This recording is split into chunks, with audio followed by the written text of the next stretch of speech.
Hi hello welcome friends. ఈ వీడియోలో వచ్చేసి రీఫండ్ చాప్టర్కి సంబంధించి all MTPs RTPs and study material క్వశ్చన్స్ని చూద్దాము. సో అందులో ఫస్ట్ క్వశ్చన్స్కి సంబంధించి is there any limit for sanctioning of refund under section 54. Section 54 ప్రకారం రీఫండ్ క్లెయిమ్ చేయడానికి ఏమైనా టైం లిమిట్ ఉందంటే yes, there is time limit for refund. So yes, refund has to be sanctioned within 60 days. సో ఎన్ని days లోపల 16 days from the date of receipt of application complete in all respect of. So మీరు ఎప్పుడైతే application పెట్టుకుంటారో ఆ application పెట్టుకున్న తర్వాత వాళ్ళు రిసీవ్ చేసుకున్న తర్వాత వాటి నుంచి వితిన్ 60 days లోపల రీఫండ్ని మీకు శాంక్షన్ చేస్తారు. ఈ రీఫండ్ ఈజ్ నాట్ శాంక్షన్, ఒకవేళ 60 days లోపల మీకు కన్నా రీఫండ్ శాంక్షన్ చేయకుంటే interest at the rate of 6% per annum will be added to your refund amount as per section 56 ప్రకారం. సో 54 ప్రకారం రీఫండ్ని 60 days లోపల పంపిస్తారు. ఒకవేళ పంపించకుంటే 6% ఇంట్రెస్ట్ యాడ్ చేస్తారు యాజ్ పర్ 56 ప్రకారం. ఎవరు గవర్నమెంట్ మీకు ఇంట్రెస్ట్ పే చేసి మరీ రీఫండ్ని ఇస్తుంది. However in case where provisional refund to the extent of 90%. ఒకవేళ in case of provisional refund ఉందనుకోండి, అది 90% పే చేస్తుంది విత్ ఇన్ 7 days లోపల. Claim refundable in respect of zero rated supplies made by certain category registered person in terms of section 54(6). Provisional refund has to be given with in 7 days from the date of acknowledgement of claim of refund. So normal కేసెస్లో date of receipt of application నుంచి within 60 days, and in case of provisional రీఫండ్కి సంబంధించి అయితే date of acknowledgement of claim of refund నుంచి within 7 days లోపల 90%ని pay చేస్తుంది. Next, discuss the provisions relating to refund amount advance tax deposited by casual taxable person. Casual taxable person, that is section 27 deal చేస్తారు. Section 27 దగ్గర ఏం చెప్తామంటే, casual taxable person అనే ఒక పర్సన్ ఉంటారు. ఆ పర్సన్ రిజిస్ట్రేషన్ తీసుకోవాలి అనుకుంటే, అంటే మామూలుగా ఒక స్టేట్లో రిజిస్టర్ పర్సన్ ఉంటాడు, ఇంకొక స్టేట్లో కూడా బిజినెస్ చేయాలి అనుకుంటుంటాడు, అండ్ ఆ స్టేట్లో రిజిస్ట్రేషన్ టెంపరీ రిజిస్ట్రేషన్ తీసుకోవాలి అనుకుంటాడు. సో అట్లాంటి పర్సన్స్ టెంపరీ రిజిస్ట్రేషన్ తీసుకోవచ్చు ఒక 90 daysకి, ఆర్ ఇంకా అడిషన్ కావాలంటే ఇంకొక 90 daysకి రిజిస్ట్రేషన్ తీసుకోవచ్చు. ఆ రిజిస్ట్రేషన్ తీసుకునే వాళ్ళు ఎవరైనా ఉంటే ఫస్ట్ వాళ్ళు కొంత అమౌంట్ని అడ్వాన్స్ ట్యాక్స్ని పేమెంట్ చేసి పెట్టాలి. సో ఆ తర్వాత ఎన్ని రోజులు అయితే వాళ్ళు బిజినెస్ రన్ చేయాలనుకుంటున్నారో అన్ని రోజులు రన్ చేస్తారు. రన్ చేసిన తర్వాత ఫర్ ఎగ్జాంపుల్ ఒక 30 days రన్ చేద్దాం అనుకుంటుంటే 30 days రన్ చేసిన తర్వాత అడ్వాన్స్ ట్యాక్స్ అమౌంట్ పే చేసినా కదా, రిమైనింగ్ నెట్ ఆఫ్ అమౌంట్ ఏదైతే ఉందో ఆ అమౌంట్ని రీఫండ్ని క్లెయిమ్ చేయొచ్చు. దట్ ఈజ్ సిటీపీ పర్సన్కి సంబంధించి. The amount of advance tax paid by casual taxable person under section 27(2) shall be refunded only when such person in respect of entire period for which the effect of certificate of registration granted to him. So entire period అంటే certificate of registration ఒక 30 days చెప్పింటే 30 days, are 40 days చెప్పింటే 40 days, 50 days చెప్పింటే 50 days, అవి complete కావాలి. అవి complete అయ్యి వాటికి బిజినెస్ చేసిన తర్వాతనే ఇస్తాము. ఇప్పుడు మీరు 50 days పెట్టి 30 days తర్వాత నాకు రీఫండ్ కావాలంటే ఇవ్వరు. సో అండ్ ఫస్ట్ కండిషన్ అది. అండ్ సెకండ్ కండిషన్ వచ్చేసి ఏదైతే ఎన్ని డేస్ ఉన్నారో వాటికి సంబంధించి all returns required to be file as per section 39 ప్రకారం. 2 కండిషన్స్ని సాటిస్ఫై చేయాలి. ఏది, ఒకటి ఎన్ని డేస్ పెట్టినారో అన్ని డేస్ బిజినెస్ రన్ చేయడము, అండ్ వాటికి సంబంధించిన రిటర్న్స్ని ఫైల్ చేయడము. Next, further refund any amount after adjusting the tax payable by the applicant out of advance tax deposited by him under section 27 at the time of registration shall be claimed in the last return required to be furnished by the him. So last return ఎప్పుడైతే file చేస్తారో దాన్ని base చేసుకొని రీఫండ్ని payment చేస్తాము. Next, in case of refund under export of goods whether BRC or FIRC is necessary for granting refund. So in case of refund of accounts of export of goods, the refund rules ప్రకారం does not prescribe BRC or FIRC as necessary documents for filing refund claims. Refund claim చేయడానికి ఈ BRC and FIRC compulsory అని ఇక్కడ చెప్పలేదు. Next, documents however for export of service details of BRC FIRC is required. అంటే export of services చెప్తుంటే export of goods చేసేటప్పుడు BRC FIRC compulsory ఏం కాదు, బట్ ఎక్స్పోర్ట్ ఆఫ్ సర్వీస్ చేస్తుంటే BRC FIRC అనేది మ్యాండేటరీ, అది compulsory along with application of రీఫండ్కి సంబంధించి. Next, when is deficiency memo issued in respect of refund of claim made under section 54. ఎప్పుడన్నా మీకు డిఫిషియన్సీ మెమో కానీ ఫైల్ చేస్తుంటే దాన్ని రెక్టిఫై చేసిన తర్వాత మళ్ళీ ఫ్రెష్ అప్లికేషన్ రీఫండ్ అప్లికేషన్ని అప్లై చేసుకోవాలి. ఫర్ రూల్ 93 ప్రకారం provide for communication in prescribed form, that is deficiency memo, where deficiencies are noticed. Deficiencies ni ఎప్పుడైనా notices చేస్తే the said sub-rule also provide that once the deficiency memo has been issued, the claimant is required to file a fresh refund application after rectification of deficiency. ఏమైనా deficiency ఉందని చెప్పినా అంటే ఆ డెఫిషియన్సీని rectify చేసిన తర్వాత మళ్ళీ అప్లికేషన్ని ఫైల్ చేయాలి. అది 4th క్వశ్చన్కి సంబంధించి. Next 5th question, state the exceptions to the principle of unjust enrichment has applicable refund to claim. Unjust enrichment అంటే ఏమి అనేది ఫస్ట్ చూద్దాం. ఏమన్నా అన్జస్ట్ ఎన్రిచ్మెంట్ అయ్యింది అనుకోండి, మీరు రిఫండ్కి అప్లై చేసుకున్నారు, అన్జస్ట్ ఎన్రిచ్మెంట్ అప్లై అయింది, ఆ అప్లై అయితే మీకు ఆ అమౌంట్ని రీఫండ్ అమౌంట్ని మీకు ట్రాన్స్ఫర్ చేయకుండా కస్టమర్ వెల్ఫేర్ ఫండ్కి ట్రాన్స్ఫర్ చేస్తారు. ఎప్పుడు అన్జస్ట్ ఎన్రిచ్మెంట్ అప్లై అయినప్పుడు. కొన్ని కేసెస్లో అన్జస్ట్ ఎన్రిచ్మెంట్ అనేది అప్లికబిలిటీ కాదు. అది ఏవి కేసెస్లో అంటే అన్జస్ట్ ఎన్రిచ్మెంట్ అప్లికబిలిటీ కాకుంటే ఆ అమౌంట్ అనేది కస్టమర్ వెల్ఫేర్ ఫండ్కి పంపించకుండా కస్టమర్కే పంపిస్తాము, ట్యాక్స్ పేయర్కే పంపిస్తారు. దట్ ఈస్ ఈ కేసెస్లో first refund of tax paid on export of గూడ్స్కి సంబంధించి, export of goods or services or both or on input and input services used in making such exports కి సంబంధించి కానీ, or refund of tax paid, ఇది export goods కదా, or refund of tax paid on supply which is not provided either wholly or partially and for which invoice has not been issued. ఒకవేళ invoice issue చేయకుంటే వాటికి సంబంధించి. And refund of tax in pursuance of section 77. So 3 cases, ఒకటి tax paid on export of గూడ్స్కి సంబంధించి, or services కానీ, or both కానీ, or inputs కానీ, ఇన్పుట్ సర్వీసెస్ కానీ used in making of such exports, ఆ కేసెస్లో కానీ. Refund of tax paid on supply of which is not provided either wholly or partially and which invoice has been not issued. ఇన్వాయిస్ని issue చేసి ఉండకూడదు, సర్వీస్ని కూడా issue చేసి ఉండకూడదు. ఒకవేళ ట్యాక్స్ పే చేసి ఉంటే ఆ ట్యాక్స్ని రీఫండ్ క్లెయిమ్ చేయొచ్చు. Next section 77 of GST and SGST Act, that is tax అనేది wrongly collected and paid to central government or state government. So wrongly collect చేసుకొని గవర్నమెంట్కి పే చేసినాము, అట్లాంటి కేసెస్లో రీఫండ్ అప్లై చేసుకోవచ్చు. నెక్స్ట్ ఇంకొకటి ఏమంటే and utilised ITC in case of zero rated supplies కానీ, made without payment of tax or where credit has been accumulated on rate of tax inputs being higher than the rate on tax output. ఓ మీకు zero rated supply చేసినారు without payment of tax, ఆ కేసులో కానీ రీఫండ్ని claim చేయొచ్చు. And ఇంకొక కేసు ఏమంటే ఏవైతే మీరు అక్యుములేటెడ్ క్రెడిట్ ఉందో, అవుట్పుట్ ట్యాక్స్ చూసుకుంటే అవుట్పుట్ ట్యాక్స్ కంటే ఇన్పుట్ ట్యాక్స్ క్రెడిటే ఎక్కువ ఉంది ఆ కేసెస్లో. Next if the insurance of tax or interest paid not been passed to any other persons. The amounts ఏవైనా వచ్చినావు అనుకోండి, ఆ అమౌంట్స్ మీరు వేరే వాళ్ళకి పాస్ చేసి ఉండకూడదు. వేరే వాళ్ళకి పాస్ చేస్తే మీకు రీఫండ్ రాదు. ఫర్ ఎగ్జాంపుల్ మీకు ఒక 10,000 లయబిలిటీ వచ్చింది. 10,000 మీ సప్లయర్ మీతో ఎక్సెస్ కలెక్ట్ చేసినారు. యాక్చువల్గా అది 50,000 ఉంటే 60,000 మీతో కలెక్ట్ చేసుకున్నాడు. సో 60,000 అతను ట్యాక్స్ పేమెంట్ చేసినారు. ఇప్పుడు మీరు ఎక్సెస్ ఆఫ్ 10,000 మీరు పే చేసినారు కదా గవర్నమెంట్కి. ఎక్సెస్ ఆఫ్ 10,000 మీరు పే చేసినప్పుడు గవర్నమెంట్కి మీరు రీఫండ్ అప్లికేషన్ పెట్టుకుంటే మీకు 10,000 వస్తుంటుంది. బట్ మీరేం చేసినారంటే 60,000 మీరు మళ్ళీ సేవ్ చేసినారు అండ్ ఆ పర్సన్ నుంచి 60,000 ప్లస్ ఒక 5,000 యాడ్ చేసుకొని 65,000 ఆ పర్సన్ నుంచి కలెక్ట్ చేసుకున్నారు. ఇప్పుడు ఆ పర్సన్ నుంచి కలెక్ట్ చేసుకొని మళ్ళీ గవర్నమెంట్కి అప్లై చేసుకుంటే అన్జస్ట్ ఎన్రిచ్మెంట్ అప్లికబిలిటీలోకి వస్తుంది, మీకు రాదు. ఆ అమౌంట్ వెల్ఫేర్ ఫండ్కి పోతుంది అన్లెస్ అదర్వైజ్ ఆ పర్సన్ అప్లై చేసుకుంటే తప్ప.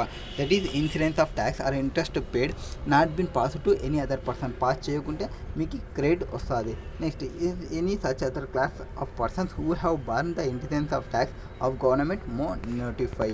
Next question number 6. What is there in question number 6? Kailash Global Private Limited supplies various goods in domestic and international market. It is engaged in both manufacturing and trading of goods. The company is registered under GST in the state of Karnataka. So company ఎక్కడ register అయింది?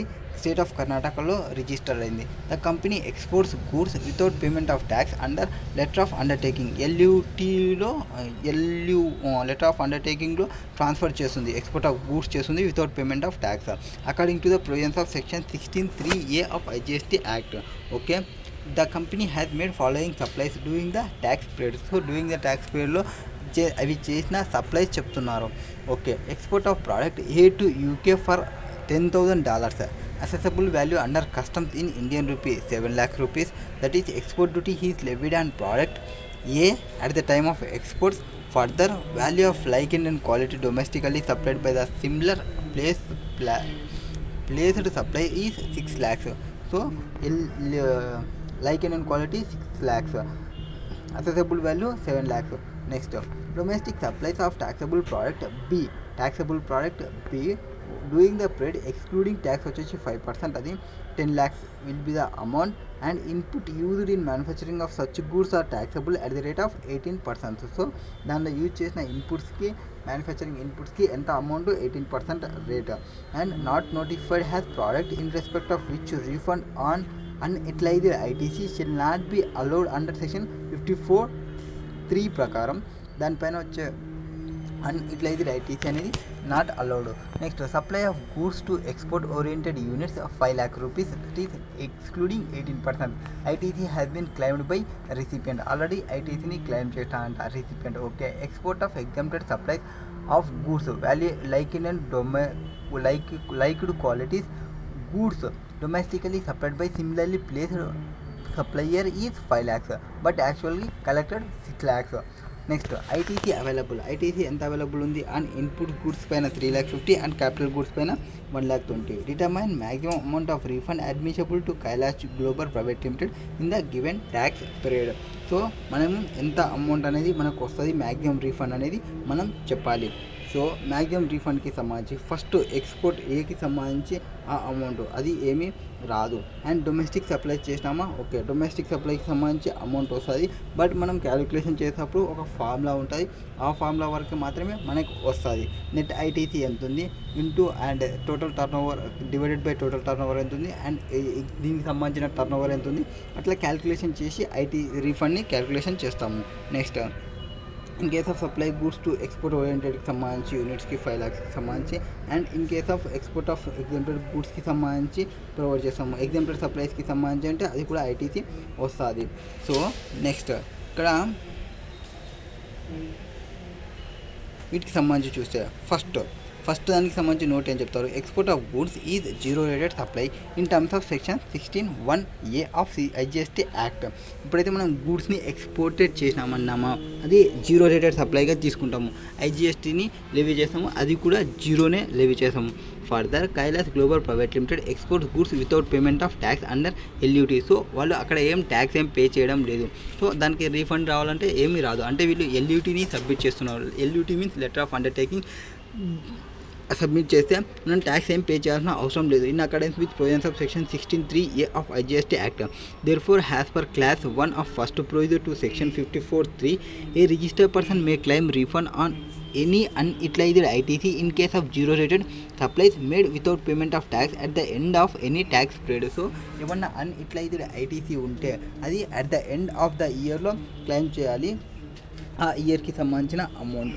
Next, however second provision to section 54(3) lays down that refund of unutilized ITC is not allowed if the goods exported out of India are subject to export duty. ఒకవేళ export duty unutilized ITCకి సంబంధించి ఉంటే, అంటే డొమెస్టిక్లో ఉంటే claim చేయొచ్చు. Outward ఇండియాకి పంపిస్తే అది రాదు, ఎక్స్పోర్ట్ డ్యూటీ. నెక్స్ట్, సెకండ్ కేస్కి సంబంధించి refund of unutilised ITC is allowed in case of inverted duty structures. So where credit has been accumulated on account of rate of tax on inputs being higher than the rate of tax on output suppliers other than nil rated or fully exempted supplies except supply of goods or services or both as may be notified by the government on recommendation of GST Council. Next, Rule 89(5) stipulates that in the case of refund on account of inverted duty structure, refund of ITC is granted as per following area. So refund ఎంత వస్తుంది? Maximum refund వచ్చేసి turnover of inverted duty structure ఎంత ఉంది, turnover ఎంత ఉంది, first net ITC వేయాలి into turnover inverted స్ట్రక్చర్కి సంబంధించిన టర్న్ ఓవర్ ఎంత ఉంది divided by adjusted turnover ఎంత minus tax payable on such inverted rate of supply of goods or services చూసుకోవాలి. ఇక్కడ మనకి నెట్ ఆఫ్ ఐటీసీ అంటే ఏమి? Net ITC means ITC available on inputs during the relevant period other than ITC availed for which refund is claimed under Rule 4A or 4B or both. So ITC అంటే ITC availed on inputs during the relevant period other than ITC availed for which refund is claimed. Already claim చేసినది కాకుండా. Next adjusted turnover అంటే ఏమి? Adjusted turn over means sum of total value, that is turnover in union or state or union territory has defined in section 2 class 2112 excluding turnover of services.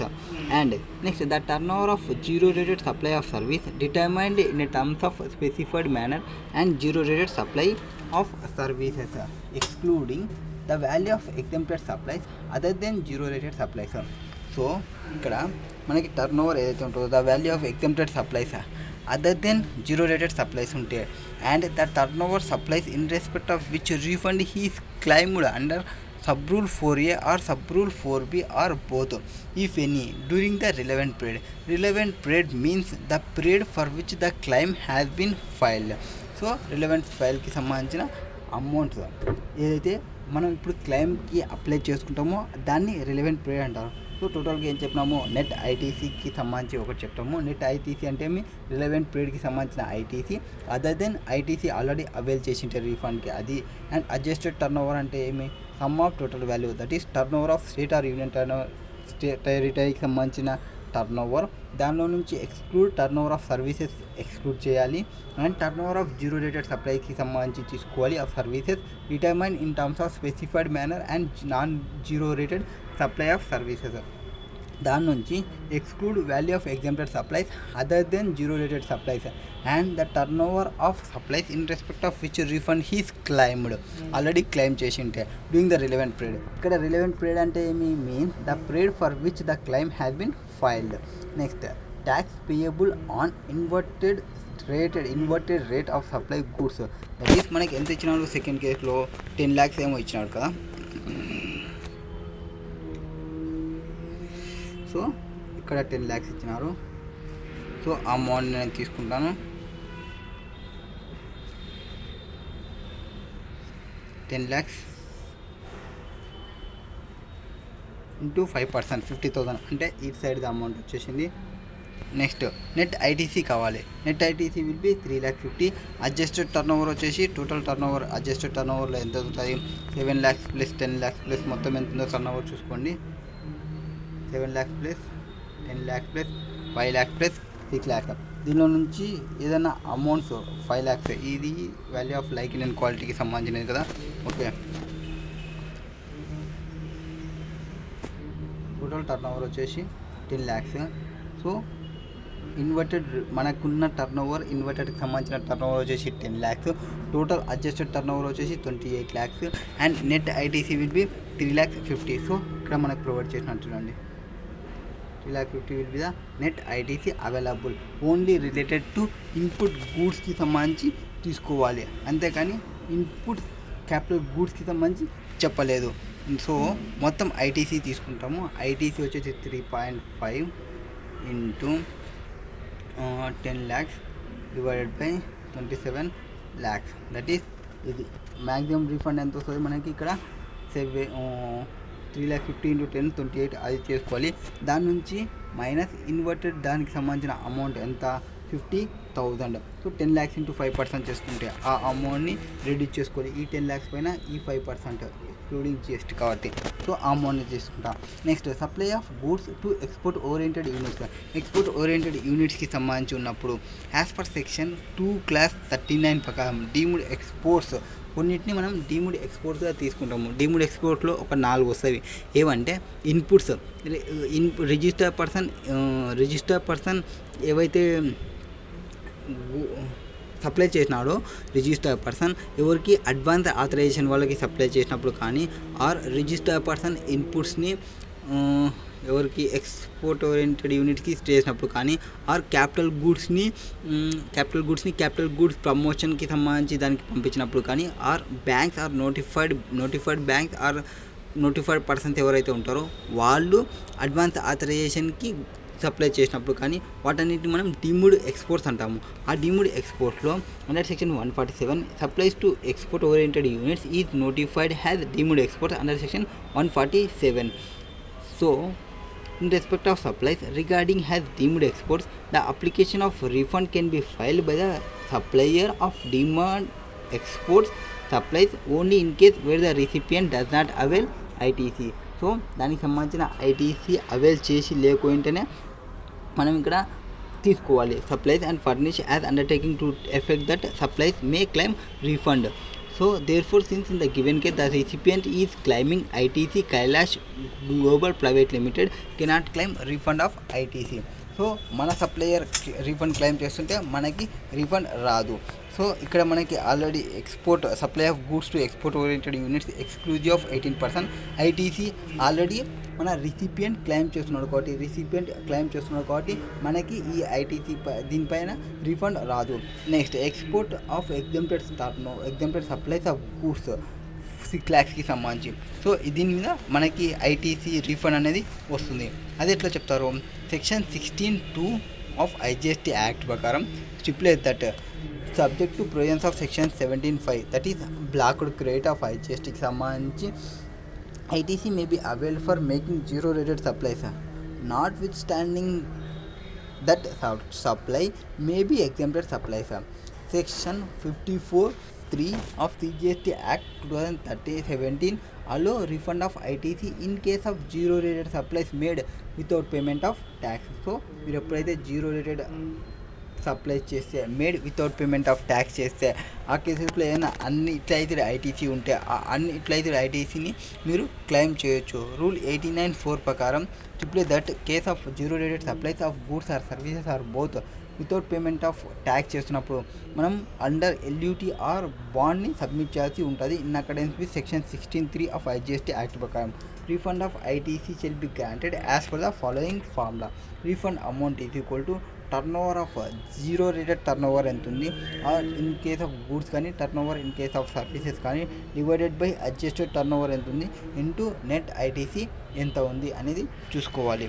So మనకి దాని ప్రకారం మనం calculation చేస్తే net ITC మనకేం change కాదు, 3,50,000 అవుతుంది into and కింద turn over 28 lakhs అది కూడా ఏం చేంజ్ కాదు.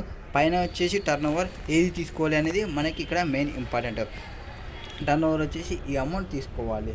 సో ఆ అమౌంట్ తీసుకుంటే మనకి రీఫండ్ ఎంత అనేది వస్తుంది, 75,000 will be the refund. So 75,000 in case of domestic supply చేసినప్పుడు and export of exempted supply చేసినప్పుడు 75,000 టోటల్ రీఫండ్ అడ్మిషబుల్ క్లైమ్ ఎంత 1,50,000 will be the total refund admissible amount.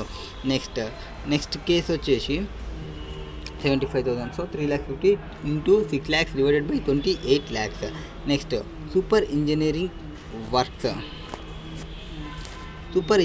works, a registered supplier in Haryana is engaged in supply of taxable goods within the state given below for the following details of turnover and applicable GST rate of final product manufactured by super engineering works, as also the input tax rate available on inputs used in manufacturing of each of final product and GST rate applicable on the same during the tax periods. So వాటికి సంబంధించి మనకి వాటి యొక్క rates and వాటి యొక్క ITC ఏం claim చేసినారు and turnover ఎంత ఉంది ఆ డీటెయిల్స్ని ప్రొవైడ్ చేసినారు. ఏబిసి 3 ప్రోడక్ట్స్కి సంబంధించిన అమౌంట్. మనం ఎక్కడ సప్లయర్ వచ్చేసి Haryana. Okay, next output GST rate వచ్చేసి 5,518 అండ్ ఐటీసీ అవైల్ వచ్చేసి 54,000 అండ్ ఇన్పుట్ జిఎస్టీ రేట్ వచ్చేసి 18%. Determine the maximum amount of refund of the unutilized ITC that super engineering works is eligible to claim under section 54(3) prakaram, provided that product B is notified as a product in respect of which no refund of unutilized ITC product credit shall be allowed under suggested section. So B ki sambandhinchi no unutilized ITC will be not available as refund. So section 54(3) prakaram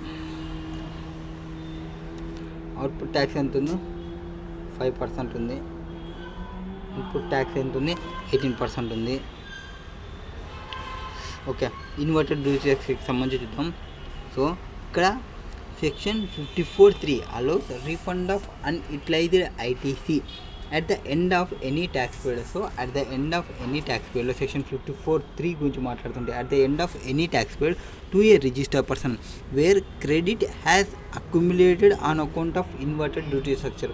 so at the end చూసేటప్పుడు ఏదైనా amount credit అనేది accumulate అయి ఉండాలి in account of inverted duty స్ట్రక్చర్కి సంబంధించి, that is rate of tax on inputs being higher than the rate of tax on output supplies. So inputs tax కంటే చూసుకుంటే output tax రేటే ఎక్కువ ఉండాలి. అట్లాంటి కేసెస్లో మాత్రమే ఇన్పుట్ ట్యాక్స్ రేట్ అనేది ఎక్కువ ఉండాలి దెన్ అదర్ దెన్ అవుట్పుట్ ట్యాక్స్కి సంబంధించి. సో అవుట్పుట్ ట్యాక్స్ రేట్ ఎంత, ఇలా 5, ఇన్పుట్ ట్యాక్స్ రేట్ ఎంత 18. సో అది ఇన్వర్టెడ్ డ్యూటీ స్ట్రక్చర్ అనమాట.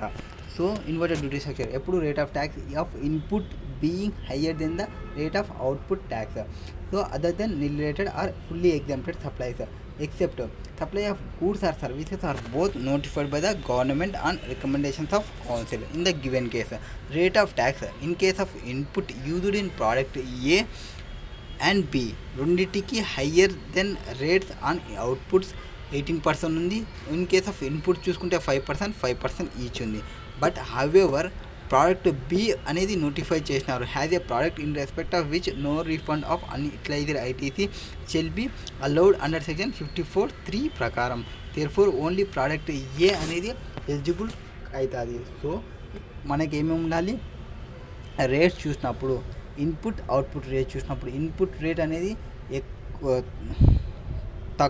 ఎక్కువ ఉండాలి దెన్ అవుట్పుట్కి సంబంధించి, అండ్ ఆ గూడ్స్ని గవర్నమెంట్ నోటిఫై చేసి ఉండాలి. అప్పుడే ఇన్వర్టెడ్ డ్యూటీ స్ట్రక్చర్కి సంబంధించి అప్లికబిలిటీ అవుతుంది, రీఫండ్ అమౌంట్ వస్తుంది. రీఫండ్ అమౌంట్ ఎంత వస్తుంది, total turnover inverted rate of సప్లైకి సంబంధించి గూడ్స్కి కానీ సర్వీసెస్ కానీ ఎంత ఉంది and divided by adjusted turnover into net ITC minus tax payable on such inverted rate supply of goods and services, అది చూడాలి. Next rule 89(5) stipulate that in the case of refund on account of inverted duty structure, refund of ITC shall be granted as per the following formula. That is, maximum refund amount will be total inverted rated supply of goods or services into net ITC divided by amount of total turnover equally minus total tax payable on inverted duty structure ప్రకారం ఎంత pay చేస్తామనేది చూసుకోవాలి. Next net ITC అంటే ఏమి ఇక్కడ, net ITC means input tax credit available on inputs during the relevant పీరియడ్లో input tax credit ఎంత ఉందో ఆ అమౌంట్ని తీసుకోవాలి. నెక్స్ట్ టర్న్ ఓవర్ అంటే ఏం తీసుకోవాలి, అడ్జస్టెడ్ టర్న్ ఓవర్ అంటే ఎంత, టోటల్ టర్న్ ఓవర్ని తీసుకోవాలి. Turnover in state or union territory has defined in section 2(112). Exclude the turnover of service టర్న్ ఓవర్ని ఎక్స్క్లూడ్ చేయాలి. And the turnover of zero rated supply of services determine in specified manner and zero rated supplies of సర్వీసెస్కి సంబంధించి exclude చేయాలి. Zero rated supplies turnover కానీ తీసుకుంటుంటే దానిలో కొన్ని ఎక్స్పోర్ట్ సర్వీస్కి రిలేటెడ్ టర్న్ ఓవర్ని ఎక్స్క్లూడ్ చేయాలి. That value of exempted supplies other than zero rated supplies and the turnover of supplies in respect of which refund is claimed under rule 89(4)A or rule 89(4)B or both in any during the relevant పీరియడ్కి సంబంధించి. Next zero rated supply తీసుకుంటే అక్కడ కూడా zero rated supply of service determine in specified manner and non zero rated supply of services నుంచి exclude చేయాలి. Value of exempted సర్వీస్కి సంబంధించి and turnover of సప్లైస్కి సంబంధించి ఎక్స్క్లూడ్ చేయాలి. If any during the relevant పీరియడ్కి సంబంధించి. నెక్స్ట్ రిలవెంట్ పీరియడ్ అంటే ఏమి, relevant period means for which the claim has been filed in accordance with aforesaid mention provisions. The maximum refund amount which super engineering works is eligible to claim shall be computed as follow. First వచ్చేసి tax payable on inverted rate of supply of product ఏకి సంబంధించి మాత్రమే మనం calculate చేయాలి. Product బికి అవసరం లేదు, ఎందుకంటే అది గవర్నమెంట్ నోటిఫై చేయలేదు కాబట్టి. సో అవుట్పుట్ ట్యాక్స్ ఎంత వస్తుంది ఇన్వర్టెడ్ రేట్ ప్రకారం, 5 lakhs ఇంటూ 5%, 25,000 ఇంటూ దానికి సంబంధించి నెట్ ఐటీసీ కావాలి. నెట్ ఐటీసీ ఎంత ఉందనేది చూసుకోండి. నెట్ ఐటీసీ ఎంత వస్తుంది మనకి ఇక్కడ ఇచ్చిన నెట్ ఐటీసీ అనేది. సో 54 ప్లస్ 10,000 ఆ అమౌంట్ని నేను ఇక్కడ వేసుకుంటాను నెట్ ఐటీసీకి సంబంధించి. So 54 10 1,18,000 will be net ITC and 5% will be the inverted duty structure అంటే లెస్ చేయాల్సిన అమౌంట్. సో లెస్ చేసే అమౌంట్ ఇది అండ్ నెట్ ఐటీసీ ఇది. Total adjusted turnover and total turnover చూసుకుంటే adjusted turnover total turnover ఎంత ఉంది first ఇక్కడ total turnover వచ్చేసి 5 lakhs 3,50,000 అండ్ 1 lakh 3 కలిపితే మనకి టోటల్ టర్న్ ఓవర్ అడ్జస్టెడ్కి సంబంధించి టర్న్ ఓవర్ వస్తుంది. అండ్ రిలేటింగ్ టు ప్రోడక్ట్ ఏకి సంబంధించిన టర్న్ ఓవర్ ఎంత ఉంది రిలేటింగ్ టు ప్రోడక్ట్ ఏకి సంబంధించి 5 lakhs ఉంది. So 5 lakhs into 1,18,000 divided by 9,50,000 will be the total turnover. దాని నుంచి 25,000 తీసేయాలి, అప్పుడు మనకి రీఫండ్ అమౌంట్ వస్తుంది. సో రీఫండ్ అమౌంట్ని మనం ఇక్కడ చేయాలనా ఇదేనా కనుక్కోవాల్సింది. ఓకే, రీఫండ్ అమౌంట్ ఎంత 37,105 రౌండ్ ఆఫ్ చేసేయడమే. Next with reference to section 54(3) mention the cases where refund of unutilised ITC is allowed. Unutilised ITC ఉంటే సెక్షన్ 54 ప్రకారం రీఫండ్ ఎప్పుడు చేస్తాము where refund of unutilised ITC is allowed. ఎప్పుడు allow చేస్తాము అంటే section 54(3) a registered person may claim refund of unutilised ITC input tax credit at the end of any tax period in following cases. ఈ following కేసెస్లో input tax క్రెడిట్ని unutilised input tax క్రెడిట్ని మీరు refund claim చేయొచ్చు. ఒకటి zero rate supply ఉన్నప్పుడు, ఇంకోటి inverted duty structure ఉండి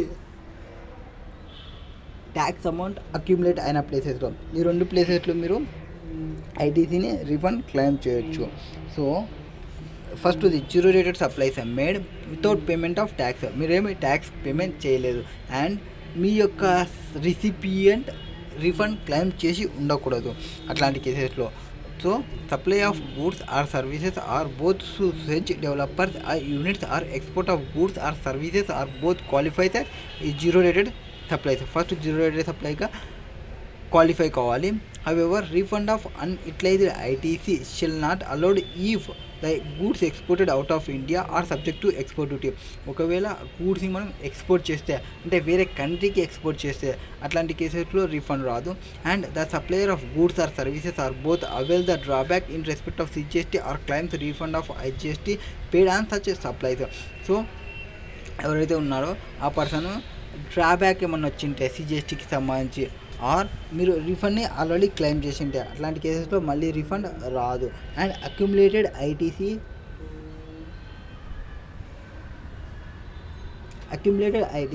on account of inverted duty స్ట్రక్చర్కి సంబంధించి where credit has been accumulated on account of rate of tax on inputs being higher than the rate of tax on output supplies that is other than nil rated or fully exempted. Except అంటే మనకి input tax rate అనేది ఎక్కువ ఉండాలి then output tax కంటే. అట్లాంటి కేసెస్లో మనం ఎక్కువ పే చేసి ఉంటాము. ఎక్కువ పే చేసినామంటే now we are eligible for claiming refund అని చెప్తారు ఇన్వర్టెడ్ డ్యూటీ స్ట్రక్చర్కి. Except supply of goods or services or both has may be notified by the government on recommendation of council. Next state few cases where refundable amount shall be paid to the applicant instead of being credited to consumer welfare fund application. ఎక్కడైతే unjust enrichment లేకుండా ఉంటుందో unjust ఎన్రిచ్మెంట్కి exceptions ఉన్నావో వాటి కేసెస్లో మనకి refund amount అనేది customer welfare fund అకౌంట్కి పోకుండా కస్టమర్ అకౌంట్కి ట్రాన్స్ఫర్ చేస్తారు. అవి మనం ఇందాక కొన్ని కేసెస్ చేసినాము. ఇవి రీఫండ్ రావాలంటే దానికి సంబంధించి మీరు ట్యాక్స్ పే చేసి ఉంటారు, tax paid, refund of tax paid. So in case of export చేసేటప్పుడు కానీ ఎక్స్పోర్ట్ ఆఫ్ గూడ్స్ కానీ సర్వీసెస్ కానీ ఈ ఇన్పుట్స్ కానీ ఆర్ ఇన్పుట్ సర్వీసెస్ కానీ ఆర్ మేక్డ్ ఎక్స్పోర్ట్ చేసినప్పుడు కానీ ఆ ఎక్స్పోర్ట్స్ వచ్చేసి డీమ్డ్ ఎక్స్పోర్ట్స్ అంటే విత్ ఇన్ కంట్రీలో ఉన్నప్పుడు. Next refund of tax paid, already మీరు ట్యాక్స్ పే చేసినారు, రీఫండ్ అది ఎందుకు పే చేసినారు అంటే due to not provided or only or partially for which invoice has not been issued and refund voucher has been issued. So invoice issue చేయలేదు దానికి సంబంధించి అంటే ట్యాక్స్ ఇన్వాయిస్ ఏమి మీరు అతని దగ్గర నుంచి ట్యాక్స్ కలెక్ట్ చేయలేరు, బట్ మీరు అమౌంట్ రీఫండ్ ఇచ్చినట్టు రీఫండ్ ఓచర్ని సబ్మిట్ చేసినారు. అట్లాంటి కేసెస్లో మీరు రీఫండ్ని క్లెయిమ్ చేయొచ్చు గవర్నమెంట్ నుంచి.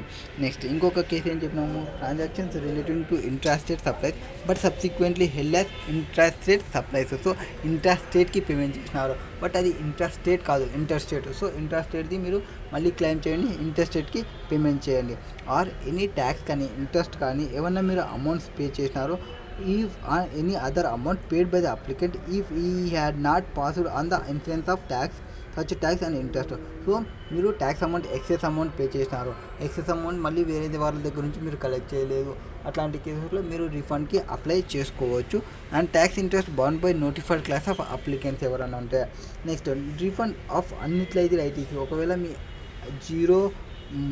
జీరో రేటెడ్ సప్లై చేసి దానికి సంబంధించిన ఐటీసీ అన్యూటిలైజ్డ్గా ఉంటే బుక్స్ ఆఫ్ అకౌంట్లో ఆ ఐటీసీని అక్యుములేటెడ్ ఐటీసీ ఏదైతే ఉందో దాన్ని మీరు రిఫండ్ క్లెయిమ్ చేయొచ్చు.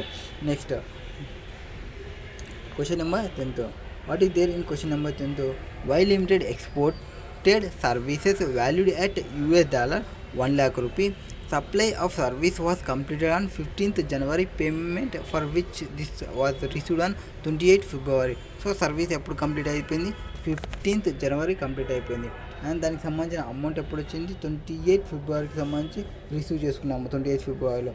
Refund claim was filed by Y limited in respect of tax paid on inputs and input services for 6 lakhs and 31st Marchకి సంబంధించి. The refund claim was sanction in 30 June. What is the amount of refund Y Limited will get in accordance with law?